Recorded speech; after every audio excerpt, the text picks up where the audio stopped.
Well, good evening. I am Karen Wright Marsh. I'm the Executive Director of Theological Horizons. And Theological Horizons is a nonprofit ministry centered here at the Bonhoeffer House in Charlottesville, Virginia. It's so great to welcome you this evening as part of our ministry. We serve believers and all spiritually curious people by providing a warm community at the intersection of faith, thought, and life. We rely on the Bible and on the riches of the Christian tradition as we navigate together life's deeper questions. At Theological Horizons, we always say all are welcome always, and that includes you. So welcome. This is a 1-hour webinar. It's a virtual conversation entitled Theological Inquiry Across the University. Where do we go from here? This evening's panel is a companion event to the March 29 Scoper Lecture in Christian Thought featuring Charles Marsh. Charles's talk, entitled Open, Honest, and Free, a celebration of theological inquiry across the university, was a deeply personal account of how spiritual, intellectual, emotional, and civic encounters loosened for him the bonds of closed society experiences and call us to healthier university, societal, and personal lives. The lecture was the keystone of a series of weekend events celebrating the 25th anniversary of Theological Horizons at the University of Virginia. So following this panel tonight, we will be sending you information of all that took place that weekend, including the lecture from the Dome Room over the Rotunda. Now, to continue the conversation, I'm honored to host this evening 3 incredible experts with our own fresh wisdom to share on how we might cultivate the Jesus-centered honesty and freedom that endures for the good of the world. The next 60 minutes will look like this. I'll introduce each panelist and kick off the discussion with a warm-up question.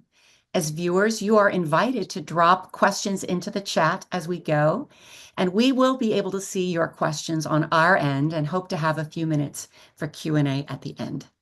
At the top of the 9 o'clock hour, we'll wrap up with the online premiere of a 5-minute film from Theological Horizons' new project called Catalytic Stories of Faith at the University.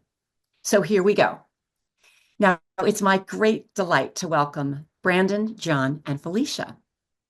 Reverend Dr. Brandon Harris is a higher education professional and a minister who is currently the Director of Partnerships and Business Development at the Forum for Theological Exploration. Dr. Harris has served as the Protestant Chaplain at Georgetown University and Associate Dean for Religious and Spiritual Life at the University of Southern California. Brandon once served as the youngest senior minister in the history of Peoples Congregational Church in Washington, D.C. Welcome, Brandon. Now, John Keese, Dr. Keese is an associate professor of theology at Loyola University in Maryland. A proud graduate of UVA and a friend of Theological Horizons, Dr. Keese completed his PhD in theology and ethics at Duke University. He earned an MA in comparative ethnic conflict at Queen's University, Belfast, and an MPhil in theology from Cambridge University. As a scholar, John has explored the ethics of war through the lens of the Democratic Republic of Congo. In fact, John has just returned from the Congo to join us tonight. So we're so thankful that you're here for this conversation, John. Felicia Wu Song is a cultural sociologist who studies the social effects of digital technologies on community and identity in contemporary life. Dr. Song has taught at LSU and at Westmont College, and she is the author of the book Restless Devices: Recovering Personhood, Presence, and Place in the Digital Age, in which she unpacks the soft tyranny and values of the digital age and explores pathways of resistance found in the Christian tradition and offers practical experiments for individual and communal change. Thank you, Felicia, for joining us as well. So let's start with a warm-up question, a sort of flash round, and start with you, John. Think of a recent conversation that you have had that felt challenging for some reason. Share one word that describes the feeling that you had in that experience. And while you're at it, was there one question that was useful, either a question that you asked or someone asked you? What do you think, John? Well, thank you, Karen, for organizing tonight's event. And I'm so honored to be alongside Brandon and Felicia on this panel.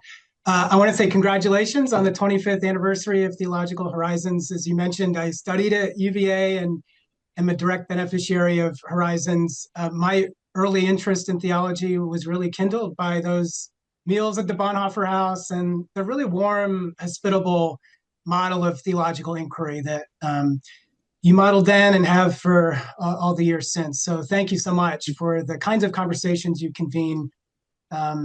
You mentioned that I am just back from Congo, and as many will know from recent news, Congo is experiencing a resurgence of conflict. And so when I was there, we had many challenging conversations, and they were challenging because the divide is so deep and the peace is so elusive. And I think the feeling I had from these conversations was one of being overwhelmed.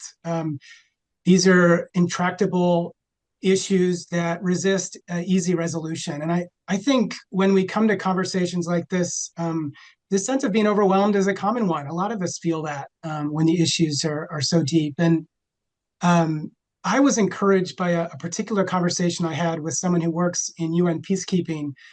His particular area is disarmament, and his question that stuck with me was, in disarmament, we have to ask, what is the end stake? Like, where are we going? And he says, we could disarm groups of their weapons, but so long as we don't address the root causes, they can pick those weapons back up.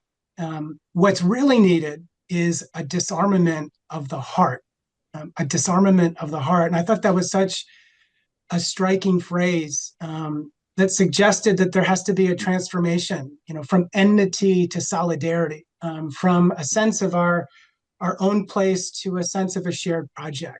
And I think that's also relevant for all of us. And we can enter conversations about the university or contemporary culture in ways where we're armed, we're ready to defend our viewpoint. But what would it mean to enter these conversations with a disarmed heart? And what would that presuppose? What kind of trust would that require? But what also, what possibilities would come when we're disarmed with each other? I know we're going to be talking about that tonight. And again, it's great to be here with all of you. Thank you. Brandon, what does this bring up for you? Hmm. Yeah, I think about a conversation not too long ago, actually, with a former student of mine, um, about a challenge that they were having and engaging in this dialogue with a classmate around our current political state and world. And for me, it was maybe not like the challenge of the conversation for myself, but the challenge of how do I encourage others to be aware of where we might be able to see one another? Quoting one of my professors, Dr. Greg Ellison, at Emory University, would say that once I see you, I cannot not see you. Um, and so, how do we have the ability to see one another in that conversation, to see each other's humanity, to see the image of God in one another, and to be self-aware, even in that moment, um, of this person is made in God's image, even if I'm having a visceral reaction to where they might stand and believe. So that's something that's been on my mind and heart a lot lately. It's not just in conversations with students, but with others of how can I see the other person's God-made image, even in difficult and tough conversations. And thank you for this opportunity to be with you tonight and to share on this panel with such a great group of folks. Thank you. Thank you. Felicia, what are you thinking about? Um, I'm thinking about a conversation that I feel like I'm having all the time. And it's when I meet actually other people of faith within the church or just within Christianity. And the conversation, it's the flavor of the conversation when we start the conversation and it feels like there's an assumption that we're on the same page, and I'm not quite sure that we are. And so it feels awkward. It feels uncertain. I'm not sure how to indicate my perhaps not alignment with some of the things they're assuming about me. And so one of the things that I often try to exercise in terms of a question that I ask is to try not to get too tense, but to stay loose and curious, right? And to, if we're talking about something specific, to ask them just for clarification about what they mean by this word, or what they mean by this phrase or this comment that they made. And even if they do clarify it, just, to ask, like, oh, like, why do you think that? And just to ask the question already creates uncertainty, right?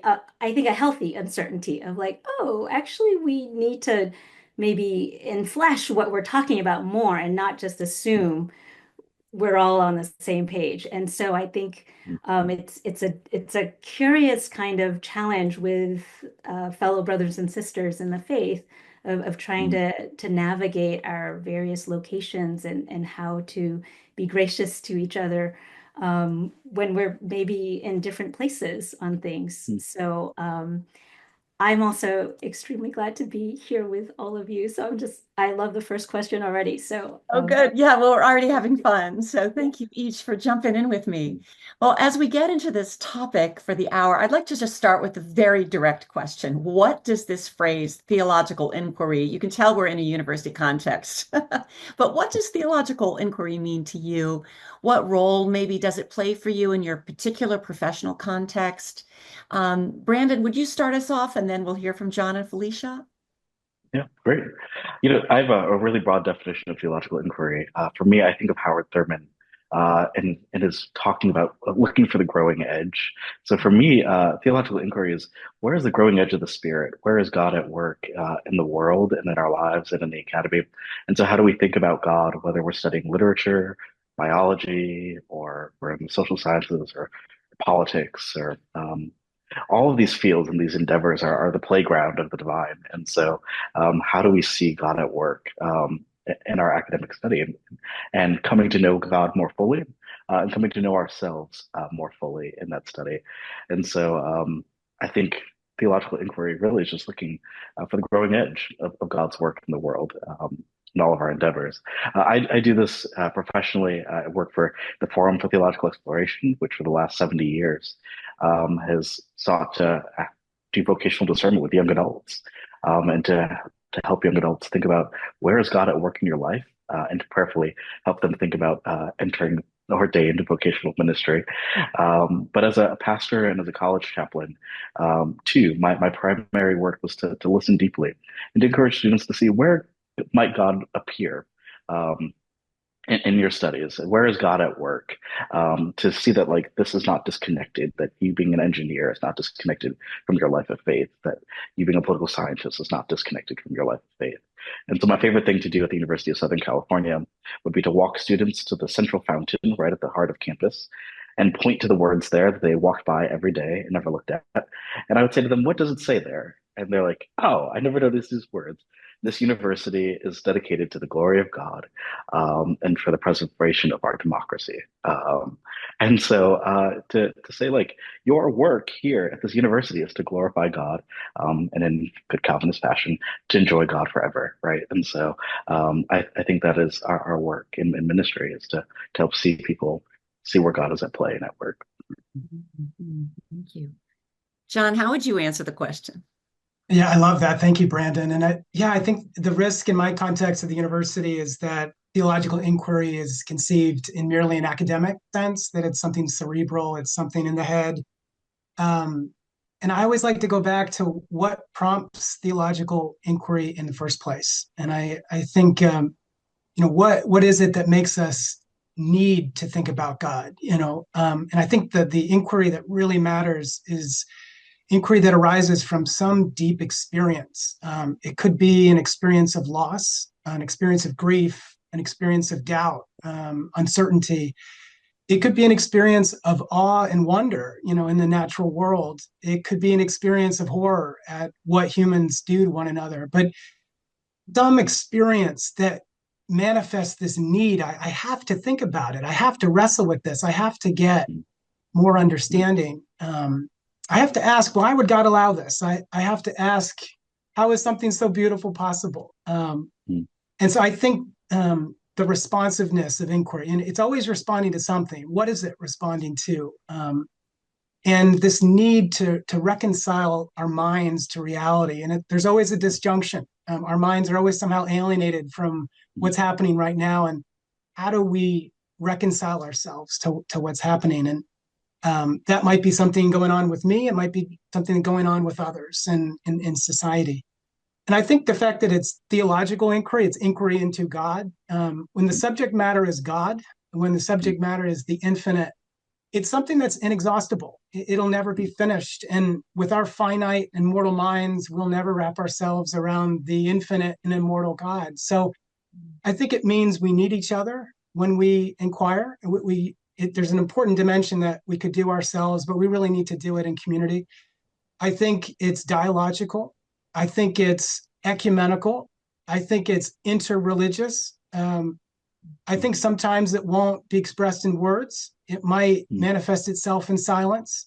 It might be best expressed through art or music or food or ethical action. I love it when Rabbi Abraham Heschel said, sometimes I need to pray with my legs. I have to work this out in the world. And so it isn't necessarily just thinking either. And so I think for me, I think of theological inquiry as something like a spiritual exercise. It's a way of being.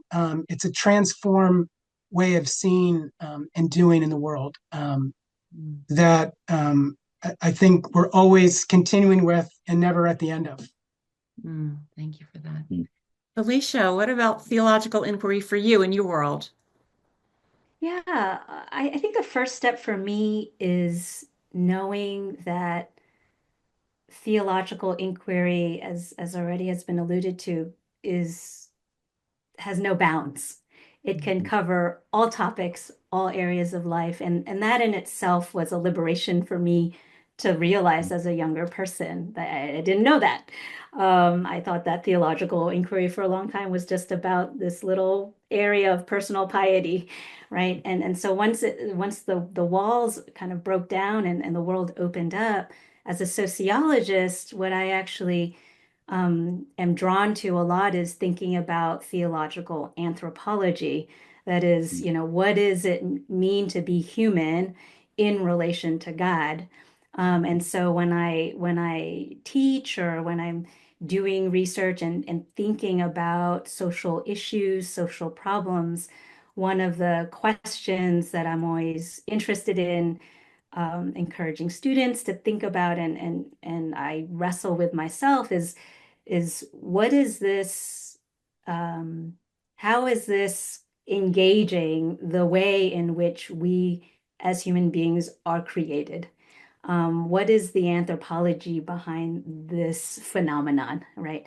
And so that can be about our embodiment or our relationality, our need for community, right? And how having a sketch, a defined sense of theological anthropology can be really helpful in even understanding what is driving one's perspective on something, right? And so even for someone who's not a person of faith that may not have a particular theological anthropology defined, the conversation can be the inquiry part, right? Is, oh, let's talk about what is it that you assume is endemic to the human condition, right? Like what, if you're given this position that you're holding on this particular issue or how this problem ought to be addressed, let's dig back and find out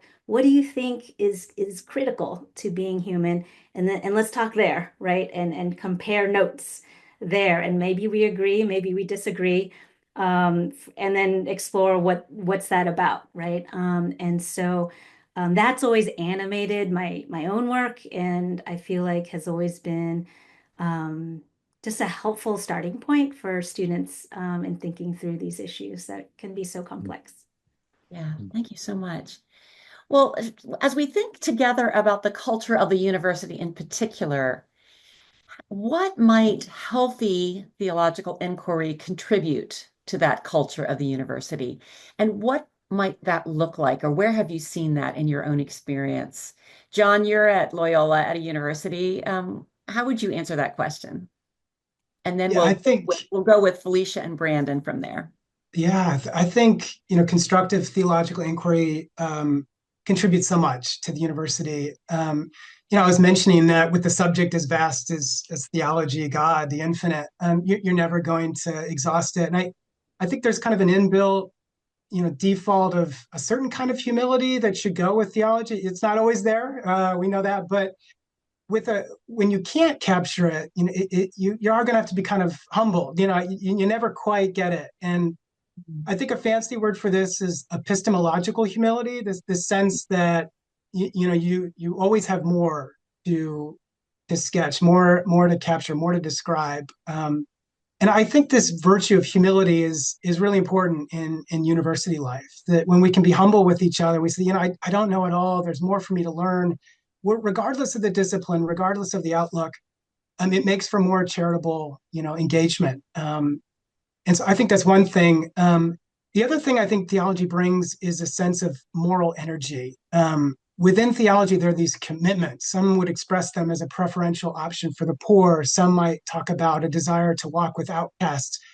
Some might want to raise questions about the vantage point from which we examine certain questions, and that we need to see them from the underside, from the vantage point of the excluded, voices that haven't traditionally been prioritized. We need to care for our earth, our common home. These are certainly commitments that come up in my context of a Jesuit university. I think there's a moral accountability that comes with theology that can carry into the university. I see this all the time with our theology majors. A lot of them are double majors, so they would have theology and biology, or they might be pre-law. So you've got someone who's pre-health and also taking a course in bioethics, who brings that kind of tradition of inquiry to that. You've got someone going into environmental law, but has this grounding in spiritual ecology or even mysticism that brings it to another level. I think there can be a moral energy that comes with that. I think theology at its best gives us constructive models for how to engage deep difference. And for me, I go back to the ecumenical movement. I go back to the interfaith movements. There is such a fraught history in both domains of a history of violence and oppression, but there's also a lot of experience in terms of trying to discover ways that we can dialogue with one another constructively. And I think that's something that theology can bring.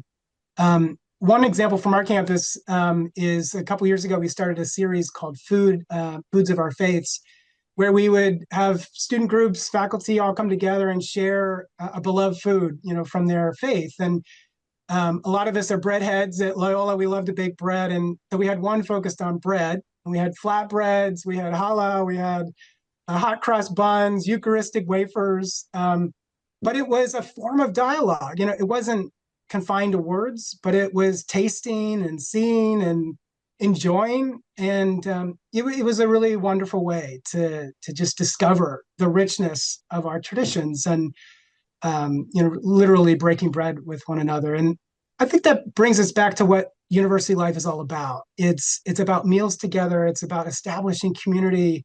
We can focus on the conversations that are hard, but I think it's all undergirded by a commitment to be together and to have those moments. And I think that's a reminder of the internal goods of university life. There's a lot that a university education can get you and you move on to, but there's a joy just to being with one another on campus. There's a joy to contemplation. There's a joy to these things. And I think theological inquiry can kind of remind us of that. And I think that's a valuable way that it contributes to the university. Felicia? Yeah, when I think about healthy theological inquiry, what it's not indoctrination. And I find that to be so important to hold on to, whether it's indoctrination from the left or from the right, however one thinks about those things. But I think that the campus, the university campus, is what's such a beautiful space, as John was just articulating so well, is that it is this space, especially where young people can have this time to explore other people, peers, people who have gone a few years before them, further down the path, to ask questions, try some ideas out, decide maybe 3 weeks later, well, that wasn't a great idea, right? It doesn't really make a whole lot of sense. But it's having that freedom of conversation and in the classroom and outside of it that I think is what is so exciting in the university potential, right?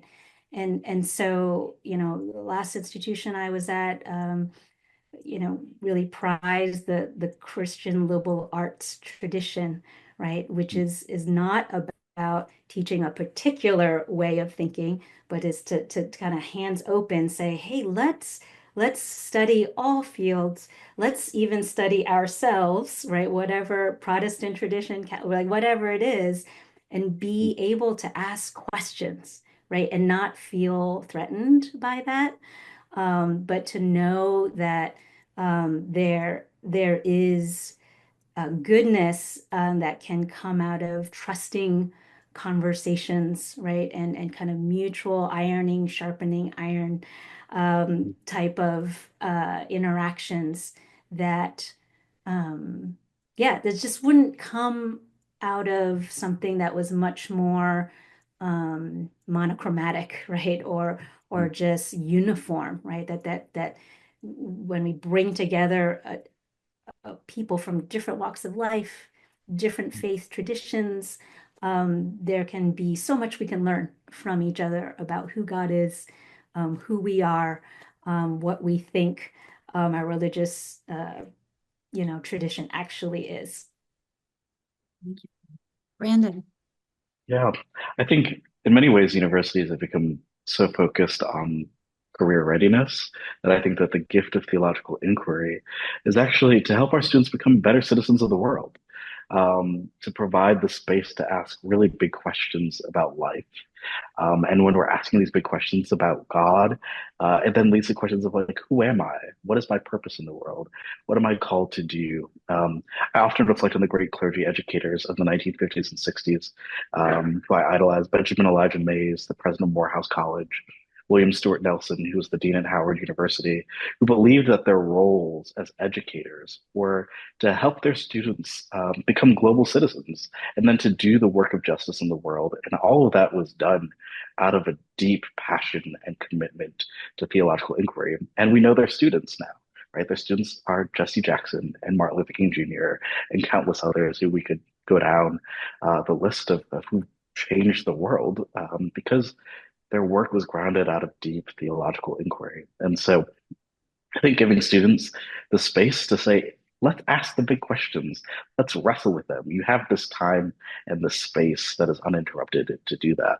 And in spaces that then I think lead us into seeing the image of God in one another, which I think is really important, which emerges out of theological inquiry.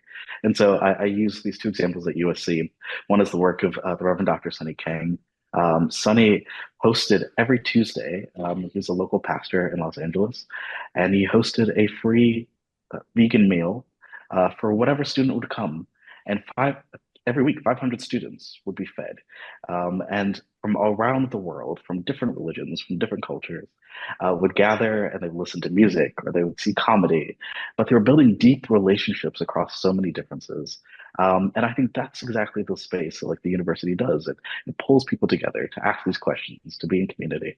And then I also think of one poignant moment when tensions were heightened on our campus around particular geopolitical issues. I remember seeing one evening a group of Christian students preparing meals during Ramadan for Muslim students, and being in relationship and laughing together and building community and watching our Muslim students having just emerged from their final evening prayers, and our Christian students having just emerged from worship together.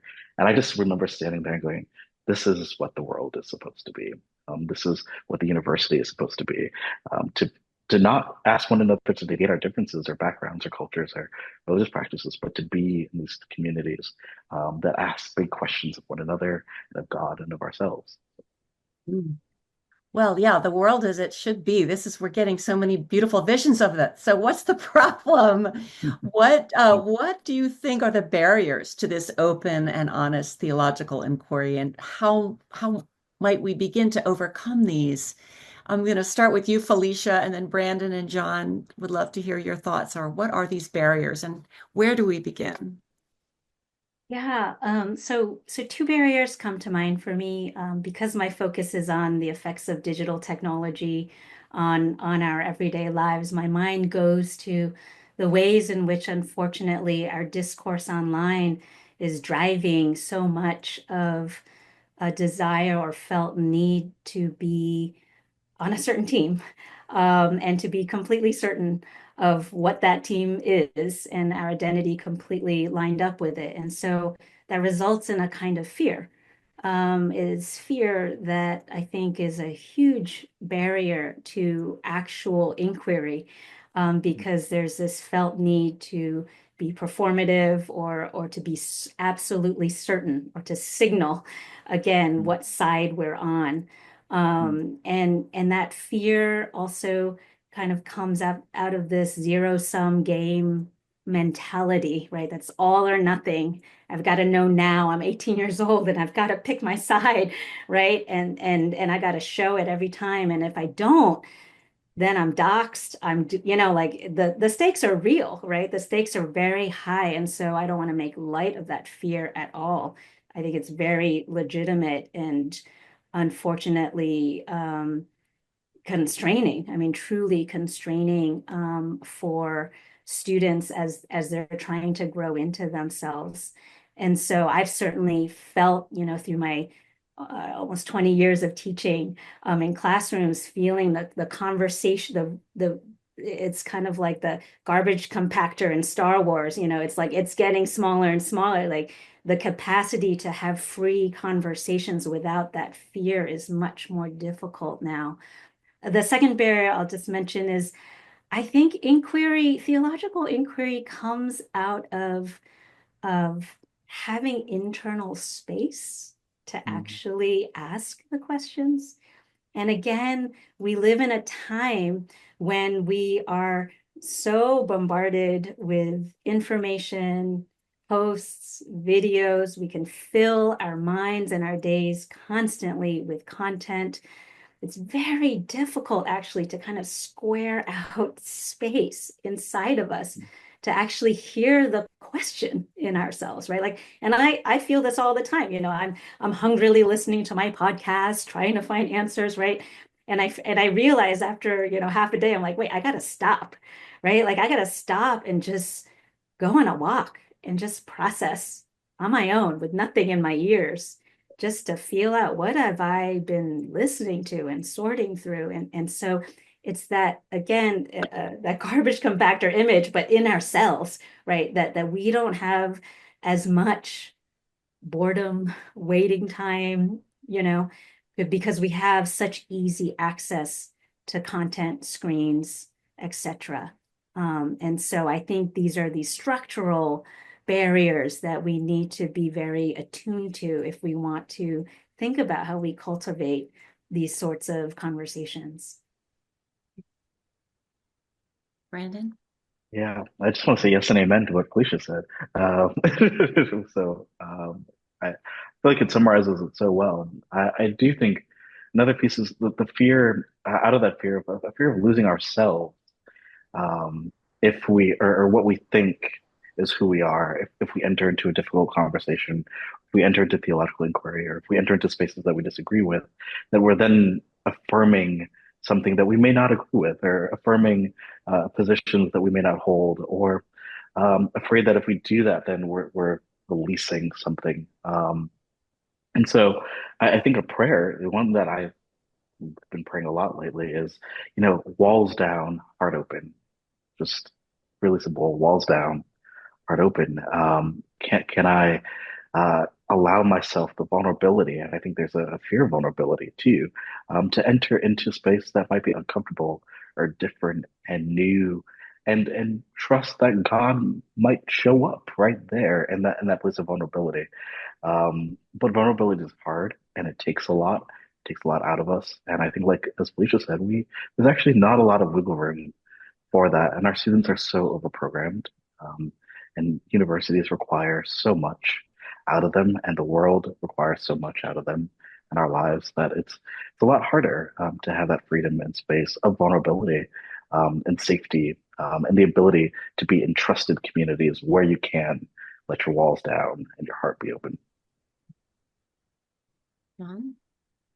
Yeah, that's so profound. Thanks to both of you for that. I think I'd only add sometimes our own preconceptions about what theological inquiry is can be a barrier. We can kind of limit ourselves. I mean, with theology, you're often get the impression that it's about kind of getting doctrines right. It's about your view of Christ, and then your view of creation, and your view of the eschaton. Get it all right, and then you've done it. And I think that can be a real barrier because it doesn't really illumine the life of faith, the experience of faith as it's lived, which is totally messy, very confusing, subject to ebbs and flows, seasons of ecstasy, but also seasons of great doubt, and often those are overlapping right over each other. And I think sometimes we need theological reflection that's a little bit more reflective of that messiness, of the sense that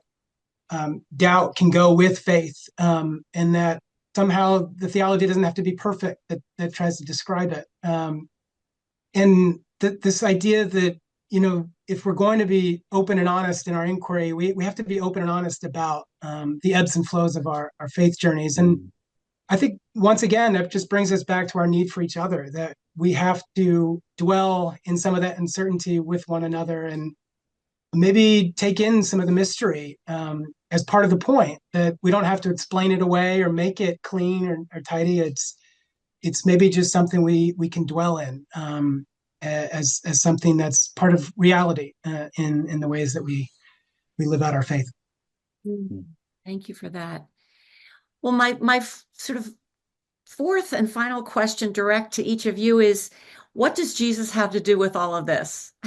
You can take that in anywhere you like, but I would love to invite you, Brandon, to sort of start us off with that, and then John and Felicia, where is Jesus in this conversation about theological inquiry? Yeah, I just simply think of Jesus saying, "I've come that they may have life in it more abundantly." And I hope that theological inquiry leads us into the abundance of God, and into the ways in which God's abundance shows up, whether it's in the study of whatever it is in the world, that we see the fullness of God, which we can't see, but just played out, and we're able to discover and to lean into and seek that. So I think when I talk to students, when I talk about the purpose of the university, I talk about the abundance of God, and where it exists in the world. So that to me is the heart of theological inquiry, and that's where Jesus shows up. Thank you. What do you think, John?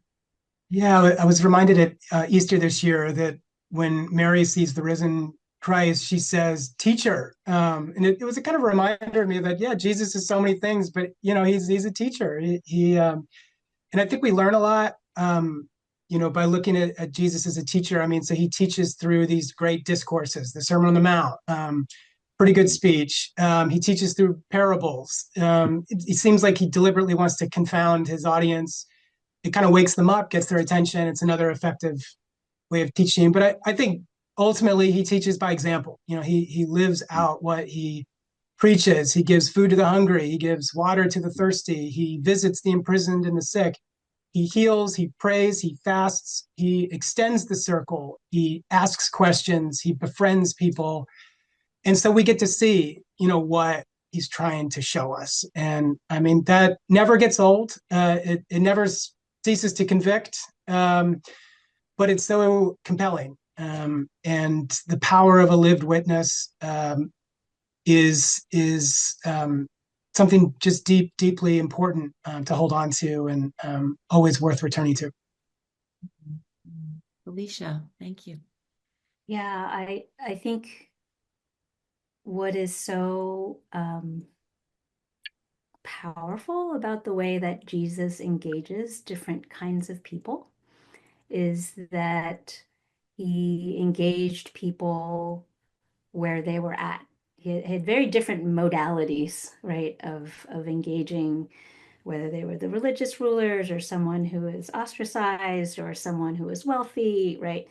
And that just to me is an assurance that when we come to God with our questions, when we are wrestling honestly with these big questions, that as I think John mentioned earlier, we don't have to be confined with what maybe we saw someone else do theological inquiry, what it looked like for them, right? Like Jesus will meet us where we need to be met, whatever that is. And maybe that will be stern because maybe we need that, or maybe it will be deeply gentle and tender because we need that. Right. And so to me, Jesus's life example is very reassuring, right? It's very reassuring that if I reach out and extend my heart in longing for truth, in longing to be in God's presence, to understand his goodness, that I will be met with what I need, right? That there is a wisdom in that engagement. Well, I'm so grateful for your generosity in answering my questions. And we do have a little more time left. If you're watching this webinar and you have some questions for Felicia or John or Brandon, you're invited to put them in the chat and they will find their way to me. But in the meantime, do you have questions that you would like to ask of one another? If you'd like to sort of, you've heard from each other, you've got to know each other a little bit. Felicia, is there any burning question that you have, and then Brandon or John, or we just sort of open it up to whatever conversation you want to have? Yeah, actually I do. And I'm just thinking about the different contexts that both of you work in and do your research in. I think theological inquiry, I think Brandon, you mentioned requires vulnerability. And I guess one of the questions I have in your experience is how do we have that inquiry when there is woundedness, when someone actually is already carrying something that's very difficult, and having that openness is actually perhaps traumatizing, or right, like it, like how does healthy inquiry happen when we aren't fully ourselves healthy, whether we know it or not, right? Yeah. Yeah. Yeah. Wow. What a question. Yeah, I am. I'm thinking of a course that I would teach on African American religious history. And oftentimes at the beginning of that class, I would apologize to students and say, as I recognize that I teach this as a clergy person, knowing that the church has caused harm in so many ways for so many of you, right? And from right, whatever positions of authority that I hold here. And I hope that we can have the vulnerability to enter into these complicated stories and histories and narratives together. And that's going to require us entering into trust and into community with each other. One of the things John mentioned before is like that might appear through music. So I use music to open up each class. And that became the way that like lowered the walls for one another, was to enter a class, which was a pedagogical tool that I learned from Dr. Brad Braxton was like you begin your classes with music and allow the students to, we'd listen to Pharrell singing Happy and we'd enter dancing or listen to jazz. But that I think created space and also sharing places and moments as a professor of like, this is where I wrestle. This is where I doubt God. This is where I struggled with this. This is where I stopped going to church in college too, right? Like, and sharing that space and stories, I think helps. But yeah, that's a really great question. One I want to think about some more too. So Brandon, it's your turn. Do you have a question you'd like to ask? Yeah, there's a bunch. So I'm gonna pause because I'm still like deciding where I would want to go, and I'll hand it to John. Yeah. Sure, sure. Anything burning for you, John, that you want to talk about or ask? I'm curious. I mean, both of you are so eloquent in kind of capturing a lot of the challenges that we face. I wonder, Felicia, in your research with technology, if you've encountered examples where something that may initially appear that really inhibits conversation, if you found examples where technology can help, or if they're like constructive ways that it can be used to advance a kind of charitable conversation in kind of the area of technology. Hmm. Yeah, unfortunately, so many of our existing mainstream platforms aren't built for particularly charitable conversations, as we all know. I tend to think that there are nonprofit spaces that are well designed and structured in ways that provide parameters for people from different life situations or vantage points to gather together in a moderated setting. I think that one of the most helpful contributions that the internet landscape does offer is for people that find themselves in a proximate space where nobody represents or shares their life experience. So their ability to connect with a group of people outside of the 50-mile radius of themselves can be a true lifeline, right? And so I think that that function is very important, and at the same time tricky, right? That can go quickly into various forms of extremism and so forth. But that's, I think, the nature of our digital landscape right now is that there can be these goods fostered carefully, but there are all these dangers that are right there that we need to be mindful of. Thank you. Well, I have two questions from the chat that I'd like to put out there. One kind of, I think, builds on what you've said so far. How might you try to lovingly initiate a conversation of open theological dialogue with someone who is in a later stage in life and believes that they've already figured it all out? This is for any of you.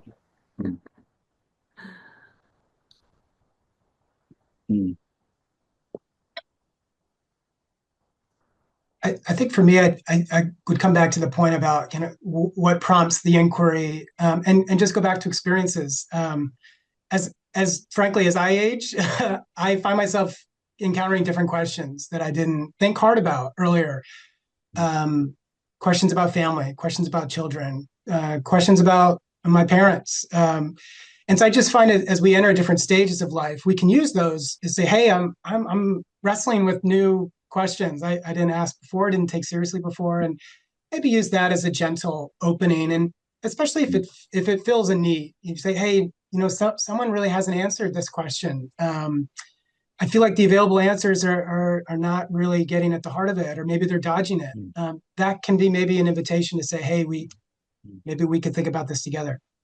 So if you're on the younger or the receiving end of that certitude, how does a college student respond to the one who is maybe trying to do the convincing?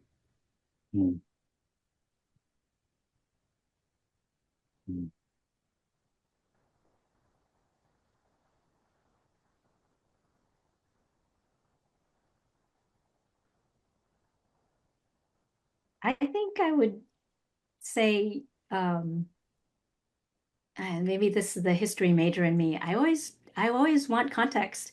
I want to know stories about how someone arrived in their certitude. Where did that come from? What Mm, community, faith community, or mm, what were those resources? And compare notes, right? Did you ever have opportunities to explore these other resources? Oh, why not? mm, Right? And again, like having it be open, mm, curious, not non-anxious, non-judgmental, mm, right? These are all very challenging stances to keep when perhaps you're getting very different signals from someone else when they're mm, talking to you. But I always trust that maybe little seeds of questions to stay with someone even after the conversation, you know, mm, you never know. mm. Any other thoughts on that before we go to our next? How can we ourselves and encourage others to hold our shared humanity, see the image of God in one another in fractious times like these as we navigate across deep difference? How can we Mm, ourselves encourage others to hold our shared humanity, see the image mm, of God in one another in fractious time like these as we navigate across deep difference? How mm, do we cultivate that? mm, mm.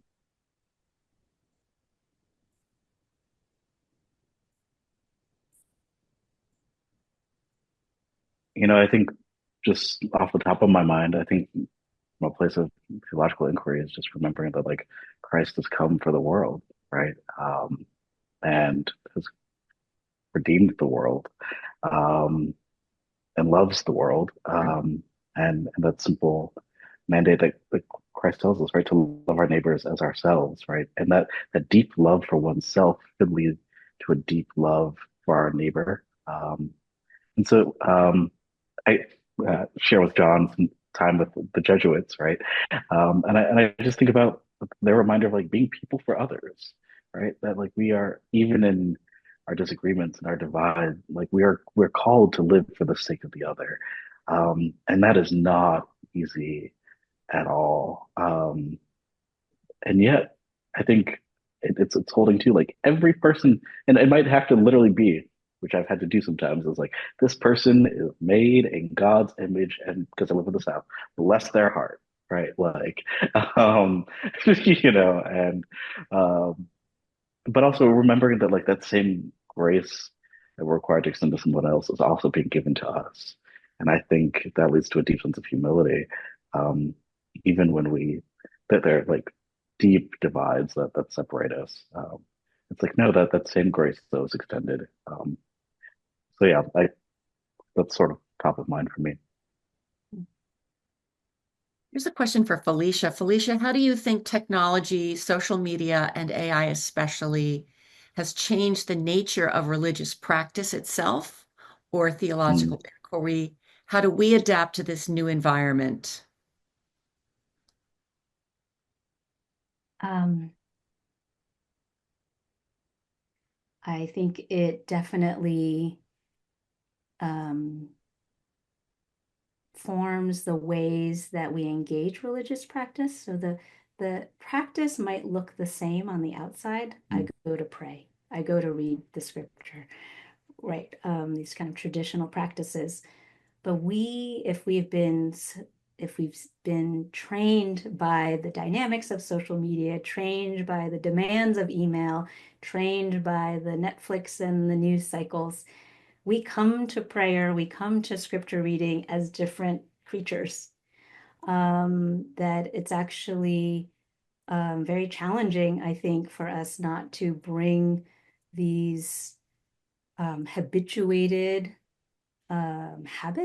habituated ways of engagement where we expect immediate stimulation, we expect immediate response, we expect um, some kind of stimulation so that the silence of God or the the meditation or the patience we need with scripture is actually very difficult, I think. And so, I think about the spiritual practice of rest. Again, something exceptionally difficult in our technological age when we can be filling ourselves constantly with all sorts of content and information. And so I think the cumulative effect, right, of living in these times is something that we need to be very sober about. I actually think a lot about the desert fathers and mothers these days because I wonder if they actually have the keys to our moment, that they were practicing certain disciplines that actually match up to connect with the very things that we struggle with. Like we want crowds, we want to hurry, right? We want noise. This is what our technological world trains us in, but the desert practices, right, are solitude, silence, right, stillness, right? These are the very things that are at least the aspects of God's nature that we might be missing out on if we don't learn to cultivate those parts of our spiritual practice. That goes to another question that came through, and I'm just curious to know for each of you briefly, and I think I'll make this the last question. How do you entice students to embrace contemplation and this theological inquiry and leave the digital world for a while? What's your best tip or trick to bring them into this rich experience that you've been describing?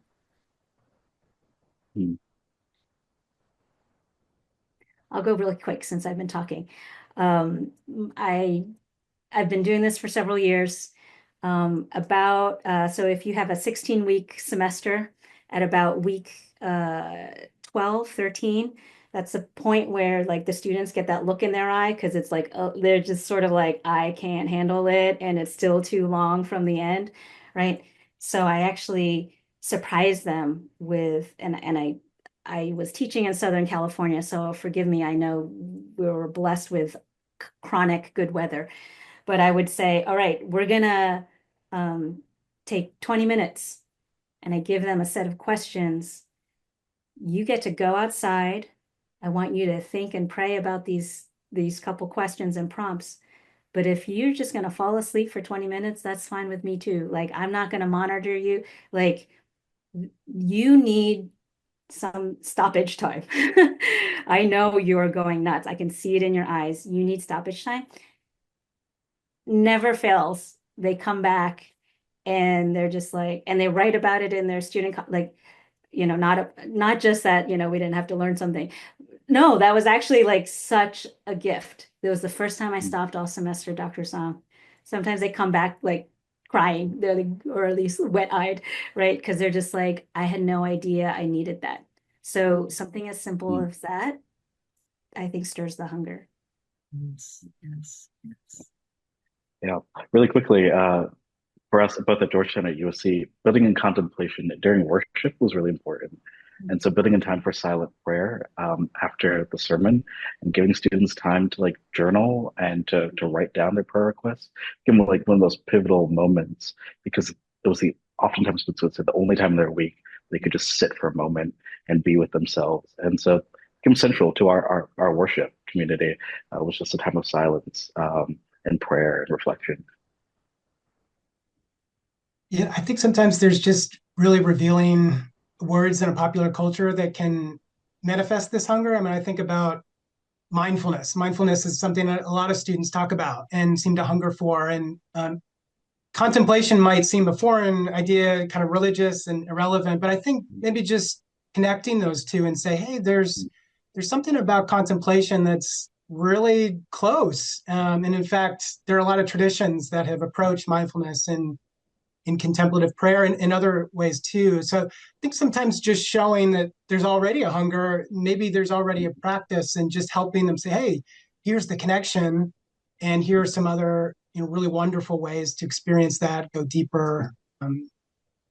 in that respect. Beautiful. Well, John and Felicia and Brandon, our time has gone by far too quickly, but this webinar has been recorded and will be available on the Theological Horizons website and our YouTube page. So we can share this on and share this out. And I'm just so encouraged. You've called each of us to the challenging work of faithful conversations that are open and honest and free. And I just thank you on behalf of all of us for showing us the way through your personal faith, through your insightful scholarship, for the ways that each of you lives in the world, and the way you foster the health of our university communities. So thank you. And as we close out this time, I have the pleasure of introducing the virtual premiere of a 5-minute film that we're going to share with you. It's the first installment of our new multimedia project with Theological Horizons. It's called Catalytic Stories of Faith at the University, generously funded by the Lloyd and Vivian Noble Foundation. So this is our first look at this little project. So I hope you enjoy it.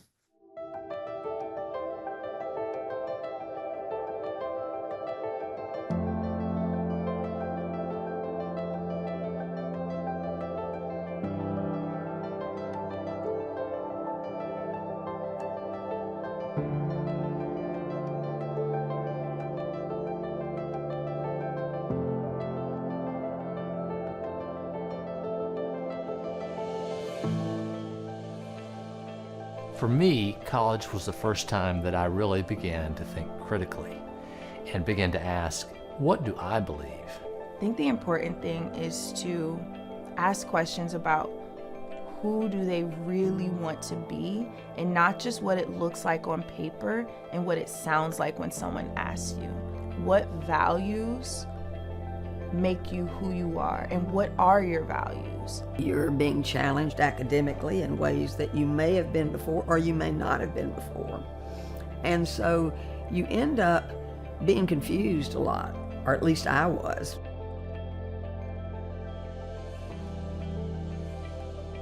It really helped me in my faith journey to have these forums for conversation, not just how do I solve this one differential equation, but why am I solving this differential equation? What's the purpose of work? How am I cultivating the earth? One of my first ever large groups from first year was this idea of who are you becoming? And that has been a question that has stuck with me ever since. It's something that I wrote on a sticky note and taped to my mirror every year in college. It's something that I have on a sticky note taped to my desk at work. I didn't want to be only around people who were in the same stage of life as me, who maybe had similar career aspirations. I wanted to be in the reality of life, which is much more full and rich than that. Being able to go through that process of both self-discovery and discernment communally is what made it a really powerful time for me, and I think for a lot of other people.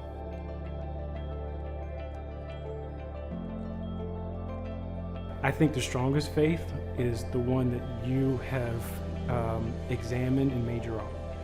And that may lead you in a lot of different directions, but it'll be the one that serves you. 2 sons. One of the things that was very evident to me was the role that guides, mentors, influential teachers, directors in theater or athletic coaches, the role that they played in their life. And so much of that from a faith perspective. If students are not asked big enough questions, they will not have the opportunity to develop worthy enough dreams that can command all of their efforts and imagination and intelligence.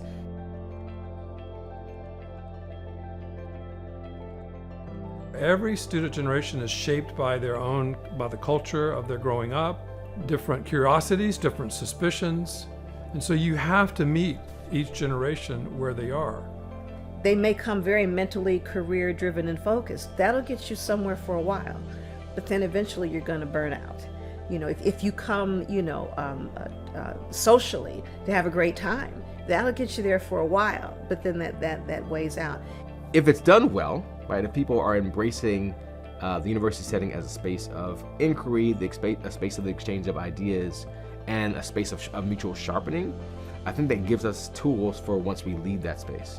Right? So as people of faith, we can now enter into the world beyond our academic formation and not be thrown off when we encounter someone who is different from us, but to actually have already been equipped to engage in that difference in a way that can be mutually productive. I've found that there are a lot of people at the university that want to talk about their faith, that want to hear talks from a faith perspective, that want to learn.